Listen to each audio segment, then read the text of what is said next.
Yo, what is going on, guys? J.Yumeko here, and today we're back with some more.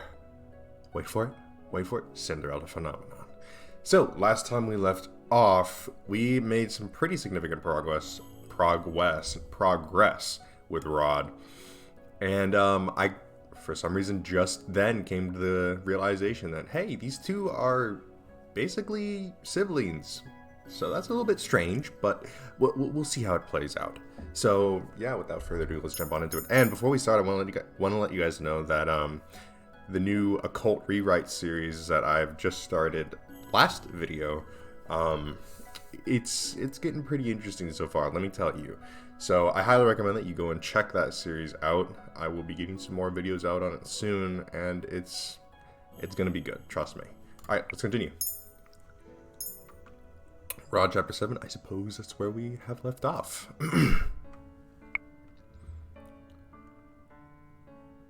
Today is the first time that I'm leaving the palace on a day off. Usually I choose to stay inside. Whereas the other servants always leave to go home, I never see any reasons to leave since this has always been my home. And the Martian has never been home.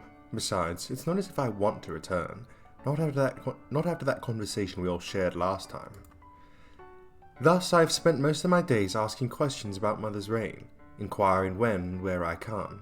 The opinions do not surprise me. I was so scared of her. One wrong move and she'd have you thrown in prison. The townsfolk would always wait for her to pass by before leaving their houses. She was a tyrant. The kingdom is a better place now that she's gone. There's no reason for them to lie to me. The more I hear, the more my old life makes sense to me. I now know why the king never seemed to love Mother, and why the people hated her, and the reason people looked at me with such fear. However, it has been months since I have been glared at in public. If there is one good thing that the curse did for me, it is that it allows me to travel around town without being noticed. As the Orca's shop comes into view, my thoughts shift to the reason I have left the palace in the first place.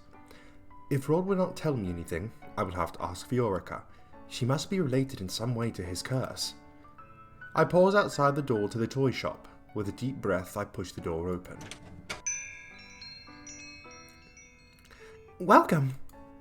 The moment she sees me, her expression becomes confused. Oh, you're the prince's maid, Yumeko, wasn't it? I nod at her. You've never come in here alone before. What can I help you with? I wanted to ask you something. It is about Prince Rod. Prince Rod? Did something happen to him? Is he okay? He is fine. She sighs with relief. Then what is it you would like to ask? I just wanted to know if you knew anything about Prince Rod's sudden muteness. The Orca stares at me for a few moments before she shakes her head. I only know that it happened soon after I met my fiancé, Desmond. What reasons do you have for asking? Well, I try to think of a plausible explanation for this, and I immediately consider Emmeline. Viorca is Emmeline's best friend. Surely she would be willing to help if she knew I was doing this for Emmeline. Prince Rod has been very quiet recently. Princess Emmeline has been worried sick about him, but he refuses to say anything, even to her. I have been trying to gather information that might be helpful in discerning the cause. I stare at her expectantly, hoping that my gaze holds nothing but determination. Finally, Viorca smiles. She's lucky to have a dedicated friend like you. I'm still not accustomed to the fact that Emmeline considers me a friend. Before she became the princess, I was her first confidant. We were like sisters. But now that she's living in the castle, we no longer have the luxury of spending so much time together. I worry about her constantly. Even around me, Em always tended to keep her problems to herself at first. She doesn't like to bother other people with them. It is hard not to agree. With the way Emmeline was always smiling before, I never thought she had any problems in her life. It was only recently that I discovered that she was hiding all her loneliness and pain behind a smile. It's a relief that she's befriended someone who cares so much about her. I don't know if I can be much help, but I will tell you what I know if it will help Emmeline. To start with, I'm not exactly sure how everything changed, but it all happened so suddenly. All I know is that after the night I met Desmond, our relationship changed. At first he still smiled, but recently he's been avoiding me. What happened between the two of you the night you met your fiancé? Nothing. Rod and I did not meet on that day. Prince Rod wasn't there. No, but soon after what happened that night, Rod grew distant. What happened? Alright, flashback. It was a stormy night, and I was headed back home. I took the route by the riverbank because it was the shortest route. It was foolish of me. The road was slippery and full of mud. I lost my footing and fell into the water. The waves were strong, and I was certain I was going to drown. I don't remember what happened in the darkness of that water, only that when I woke up, my head was in Decimon's lap. That was the first time we met, but not the last. He carried me home, and he came by every day as I was recovering. And then he came to visit even after I had recovered. I tried not to get my hopes up too much, because what could this nobleman see in me, a mere commoner? But I still ended up falling in love with him. You have no idea how happy I was when he said that he loved me too. It was a dream come true. Of course, every girl dreams of marrying a prince. It was in all of the fairy tales that I read as a child. None of that was related to Rod. How does this relate to his curse? You said your relationship with Prince Rod changed after that night. What happened? Viorica sighs. I told Em and Rod about Decimon soon after the incident. Em was happy that the two of us had fallen in love, but Rod didn't say much of anything. That's when I noticed he started growing distant, and when I realized that he had also lost his voice. He still won't tell me anything, but I figured that he was... Her voice fades, but I know that she's referring to his curse. So Rod lost his voice shortly after Viorica met Decimon. The mermaid's curse must have something to do with the tale. The little mermaid traded her voice for legs so that she could be with her prince, but that night the only person who found their prince charming was Viorica. Rod's curse must have something to do with Decimon and Viorica. He became distant with her after finding out about Decimon. Why? Then there's the fact that he spoke to Viorica, even if he was distant. It was only when he found out about their wedding that he became so cold. I frown as I try to organize my thoughts. How did it get to be this late? I'm sorry, Yumeko, but I have to close the shop now.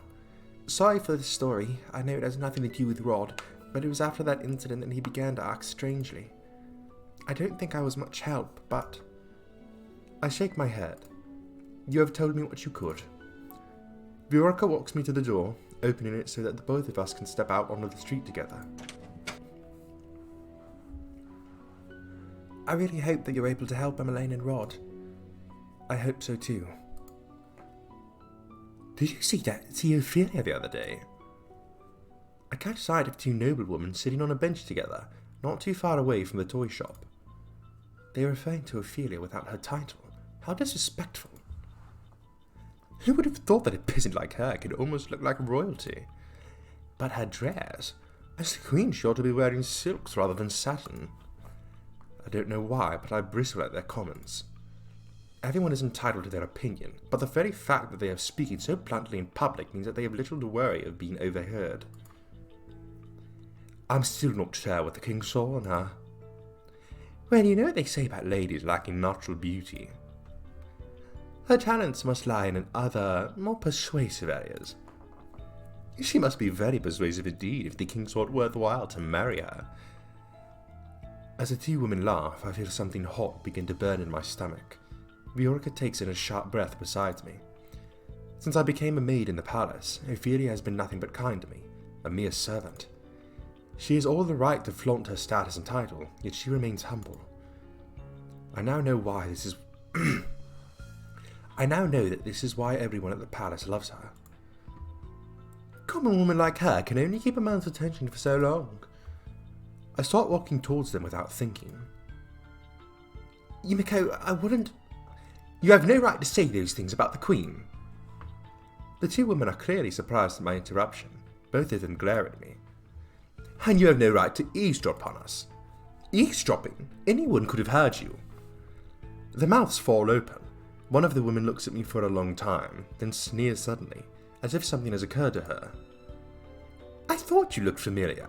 You're the Crown Prince's personal maid. I see you always following her around when she's in town. This is none of your business, girl. Why do you care so much for our opinions? Ah, perhaps it's because the girl idolizes the Queen, thinks she might also go from rags to riches. What? Oh, you do have a point. They stand and advance towards me. Do you want the prince to fall for yourself, girl? If a commoner can be queen, it's not too difficult to imagine yourself as a princess, is it? How foolish. You're better off dreaming smaller dreams, girl. They laugh, and the irritation in my chest blazes into full-on anger. It is what Ophelia has been dealing with for the past year. She's being treated so cruelly when she has done nothing but love the king. And I also ridiculed her just like this. I force myself to look at the cruel women as I move my hand to the pendant hanging around my neck. I was just as cruel as them. I barely feel Orca's hand as he rested against my shoulder. Yumeko, let it go. Her Majesty wouldn't want you to do this. But I cannot just let these two women talk about Ophelia like this. I pull away from Orca and stand firm. The Queen has a good heart. She's far more noble than either of you could ever hope to be. I think back on the times I was cruel to her. Ophelia could have easily reprimanded me for my behaviour. She had that right as my stepmother, yet she's been nothing but kind to me. Ophelia never got angry at me, even despite my treatment towards her and her family. She's always treated others with kindness, even when they are cruel to her. Judging from the bitterness in your accusations, it seems like you are jealous of her. How pathetic. The other woman marches towards me, and my free hand instinctively moves to hold her hand just before her palm reaches my cheek. I will not tolerate any insults towards the Queen. A soft light emanates from the pendant, and I can only stare at it in shock. I got another good deed by defending Ophelia. The woman snatches her hand away. How dare a peasant like you talk that way to us? Have you no manners? I could ask you the same. What about yours? What happened to yours? How dare you? Don't you know who we are, girl? I will see you pay for your impertinence. Our words have far more weight than yours ever will. I will go to the king myself to tell him about how rude you were. I'm guessing this is going to be one of the guys. I can pass on that message myself. Hey, it's my boy. It's my step lover like a step brother. I turn and see Rod walking towards us, his expression cold. The two noblewomen hastily curtsy. Your Highness! The noblewomen turn pale as Rod's eyes fall on them. Actually, we have an important dinner engagement. Yes, we do. The two noblewomen curtsy before quickly departing. What are you doing here without your guards? What trouble have you gotten yourself into now? I don't know what the right option is here. We'll save, just in case. Let's tell him. Let's see what happens when we tell him. Those women were insulting the Queen. I thought a lecture was in order. No, but everyone is entitled to their own opinion. What? I narrowed my eyes at him. Something like this can't be helped. Bad rumors are unavoidable. Rod looks away, his expression suddenly pained. This wouldn't have happened if I hadn't wished for. Rod never finishes the sentence. He clears his throat before looking at us again. What was he going to say? We shouldn't keep you from returning home, Orca. I'll take Yumeko back to the palace. Orca's eyes narrow, and she looks ready to say something, but Rod has already reached out for my hand to pull me along behind him. Well, we got a little bit of,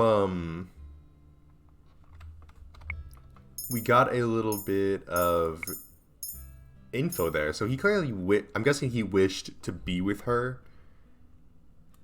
but then that ended up being like a curse kind of deal. What happens if we don't tell him? It's nothing. If you refuse to tell me what happened, I will have to assume that the noblewomen were telling the truth about you. Yumeko hasn't done anything wrong. In fact, I think Yumeko only did what you or Emma Lane would have done had you heard the awful things those women were saying about your mother. What? She stood up for the Queen when she didn't have to. Then why didn't you just say so? Would you have believed me? Rod drops his gaze from mine. Never gave me a chance to believe you, did you? Oh, he would have believed me. How am I to know that? Rod is like a walking contradiction. Rod glances up again, this time to look at the Orca. We shouldn't keep you from returning home before... Okay. I guess it's just like that slight difference. I don't know which one is the right... Which one is the right option here. Okay, we have a little bit of a different thing here. Let's continue on a little bit further. When we're out of sight of Orca's shop, Rod stops, releasing my hand as he turns to face me. Did you really think I would refuse to believe you if you told me the truth? You never liked me. You have no reason to believe me. Rod sighs, running a hand through his hair. I told you that I would help you break your curse, right? That offer alone should be enough for you to know that I... Rod turns away, suddenly looking embarrassed. Hey! Okay, so that was the right one. Trust me, the person in the comments, I forget your name, but, you know, you're always correcting me whenever I take a wrong path, so I'm just making sure. I'm making sure that I'm taking both paths, just to be sure. Just to be sure that I'm taking the right one. Alright. That I don't dislike you anymore. You're expecting me to just assume that? How would I know unless you made that absolutely clear? Well, I'm making it clear now. I understand. Anyway, thank you for standing up for my mother. It seems like you don't require my assistance in breaking your curse after all. He gestures to my necklace. Congratulations on your second good deed, Yumeko. Suddenly tongue-tied, I find myself looking everywhere but at Rod. When I have once again gathered my senses, I turn to the road. My eyes narrow as I recognize the path we are on. This is not the way back to the palace. Well, I just want to point something out. He's talking about, like, oh, I would have believed you if you told me. But then, like, when we actually do tell him, he's just like, you didn't have to do that. It's like, well, what the fuck? Like she said, walking contradiction. No, it isn't. We're going to the marching. Why?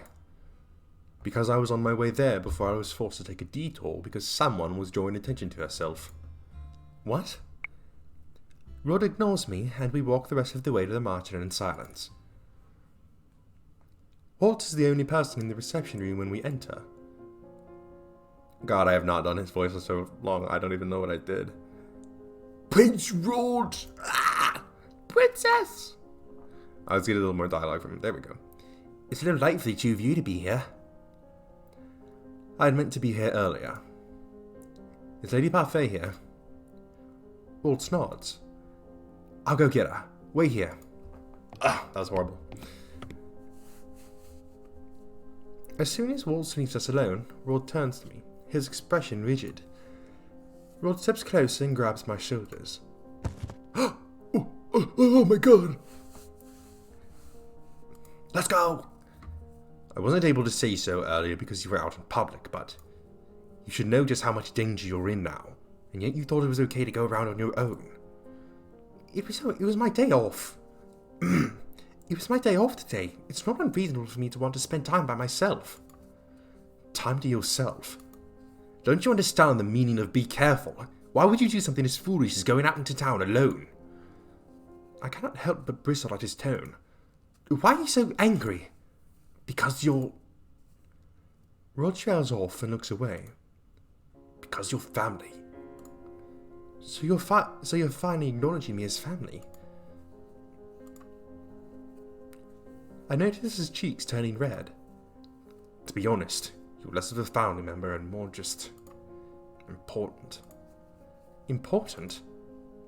Because of all that you do for Emma Lane. You're important to my sister. He looks uncomfortable as he says the words, and I cannot help but marvel at his embarrassment. Why is he so embarrassed? But Rod changes the topic as he turns away from me. Why were you with Orca? I can only think of one reason you'd speak to her. My curse. You thought you'd find out about my curse through her? I shrug.